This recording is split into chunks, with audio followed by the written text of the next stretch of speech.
Welcome back, everybody. So today we wanted to pop on here and just do a small video. We had a request from one of our followers, Patina, so thank you. What we'll be covering today is we'll be talking about discount points. So discount points. Who normally talks about discount points? Discount points, they come in handy for several different reasons, but usually your lender is going to give you all the information. But it's good that you're asking. We are not lenders though, so we can give you our shortened version of what discount points are and when you use those. But you're going to want to talk to a lender specifically about how and why you might want them. Yeah, and your specific finances too. So it's not a one size fits all kind of advice. Absolutely, it's not. So basically, what is a discount point? At least our definition of one. So discount points, they help lower your interest rate, which everybody is very interested in doing right now. They do cost 1% of your loan, correct?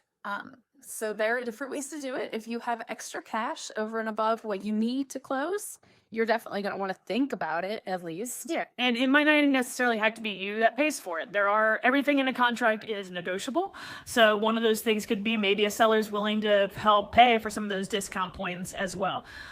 One thing to note too, even though it costs 1% of the purchase price, it does not lower your loan amount 1%. Correct. Often it's much lower, like an eighth of foreign. Yeah, it kind of weigh about 25% of an interest percentage point. So it would take a good bit of money to do any real lowering of your interest rate.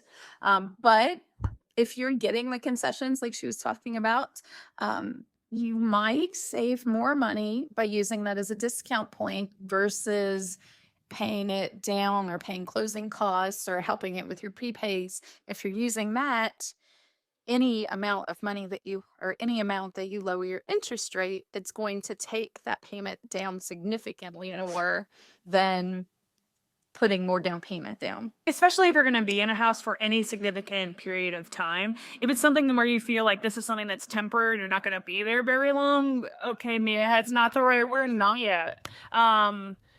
You can date the rate and then you can refi too. That's why lenders are great. They can tell you, is it better for you to refinance? Is it better for you to wait to do that? Is it better to buy down your discount? They're the ones that are going to be able to tell you those things. But it's just one of those extra tools that buyers can use to potentially save a little bit more money when you're buying a house.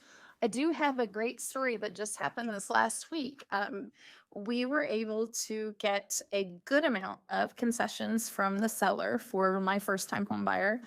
And just before closing, the lender notified us that he was able to use a good chunk of the seller concessions for the interest rate, and she closed with a 6% interest rate. That's great. We were looking at possibly 7.5 when we started searching. 6 weeks later, she's closing and it's 6%. So it's definitely worth the question, but it needs to fit your specific situation, and your lender needs to tell you if it's that situation, not us. But we can tell you to ask. I think that this is good. I think hopefully this helps you guys. And if there's any other videos that you're going to want to see, even if these shorter ones, like quick 5-minute bits, let us know in the comments below. We're happy to talk about them. Please do. We'd love to answer questions.